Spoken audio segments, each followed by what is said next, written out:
Welcome back to part two of our conversation with Sara Hutton on all things banking. Welcome all, and welcome to one of our regular coffee breaks. We're doing something of a departure this time, and we're having our first special guest. And our special guest today is Sara Hutton of the imaginatively named Sara Hutton Consulting Limited. As many of you will know, Sarah's background is the RBS NatWest Group, which she escaped from probably 3 years ago now. So welcome, Sara. We came across one situation that might help if you could sort of clarify the thought process, Sara, where the client had a bit of a kitchen sink year in 2019, which is the base point, and they were told that they didn't qualify for C-bills, or certainly they didn't qualify for anything like the amount they were looking for on C-bills. However, as a bank, we'll take a commercial decision and we will actually lend to you on normal commercial terms the money that you need. And there was a certain amount of thinking, well, if we don't qualify for the guaranteed scheme, how on earth can the bank take a commercial decision like that? But presumably there must be other people around who are in that position. I'm really quite surprised about that. I think that the sort of definition of what's viable under the government scheme is pretty loose. So if that bank has determined that you are viable because they're going to commercially lend to you, then by default you're viable for the bank scheme. And so that's flawed thinking in my personal opinion, having been a bank manager for as long as I was, which was nearly 30 years. That's very flawed thinking and a very poor explanation of why to force them onto commercial terms. So that's probably a good example, though. Let's say you've got an inexperienced manager, relationship manager, and you know he's not necessarily understanding the system. Yeah. My advice to clients has always been, don't upset him by going behind his back or above him, because it's only going to make life more difficult. But how do you get past an inexperienced manager who really doesn't have the experience to cope with these situations? You talk to me and get me to help you. Nice plug.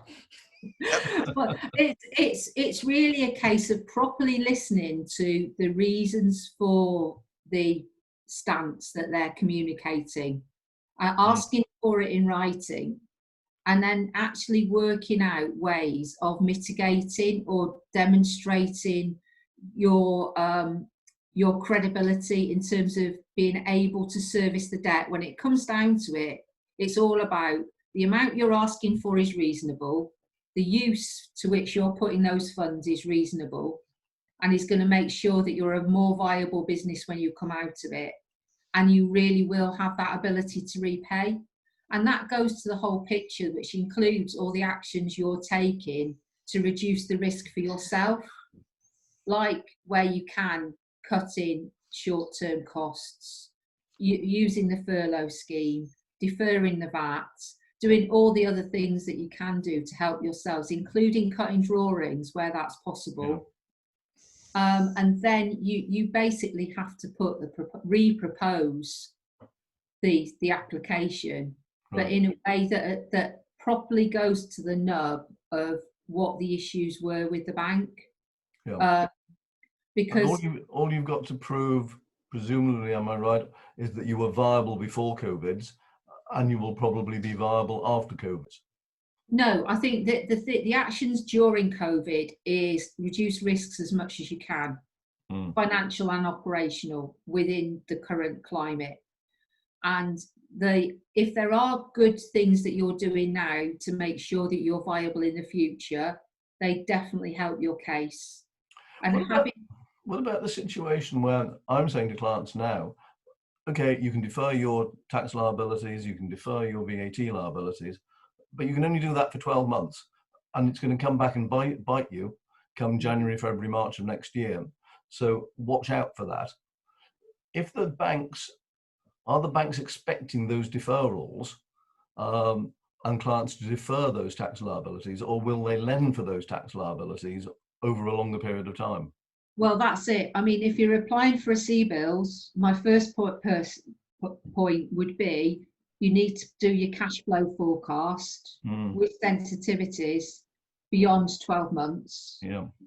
And you need to be realistic about what your working capital requirements are and what all those deferred payments are that are going to be within that 12 months.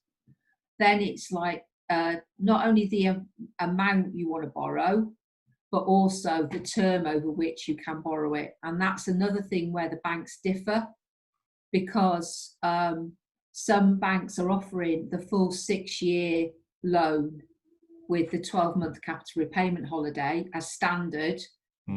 Others are looking at different options. For example, Yorkshire Bank, they are offering two different schemes. One is that you have a 6-month capital repayment holiday and then 5 years to repay.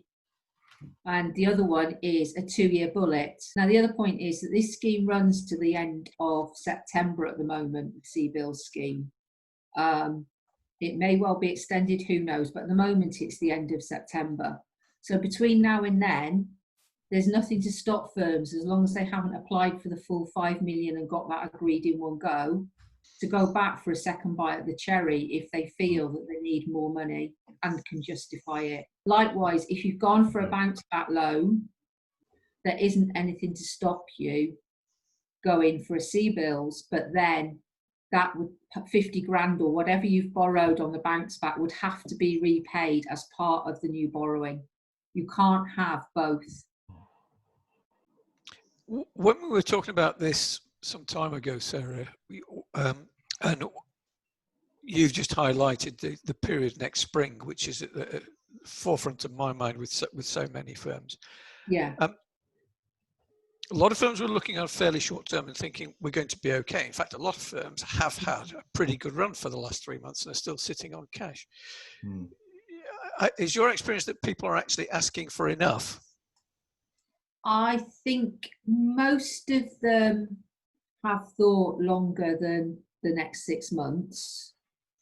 On the whole, I think they've probably got the amount just about right, possibly for different reasons. I think a lot of them have been a lot more cautious about the short-term cash flow than has proved the case.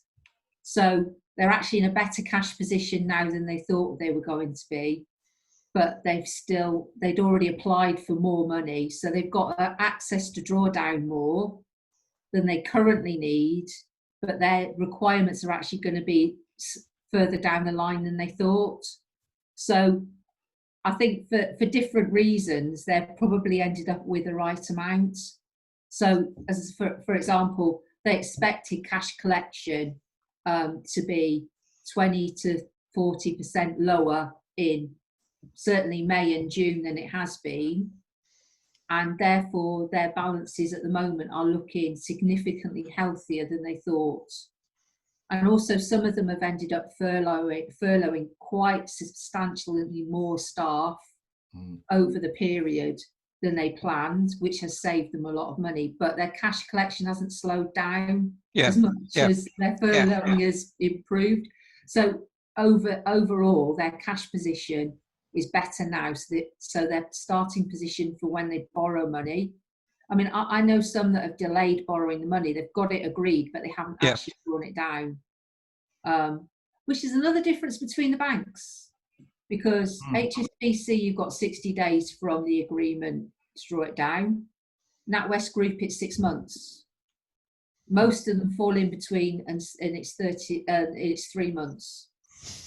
Right. So, well, I'm sorry to interrupt again. That brings us to the end of part 2 of our chat with Sara Hutton on all things banking for law firms. Watch out for the third and final part coming to a laptop near you soon. With it, but you haven't been too disparaging about anyone there anyway. I've tried to watch my P's and Q's, definitely.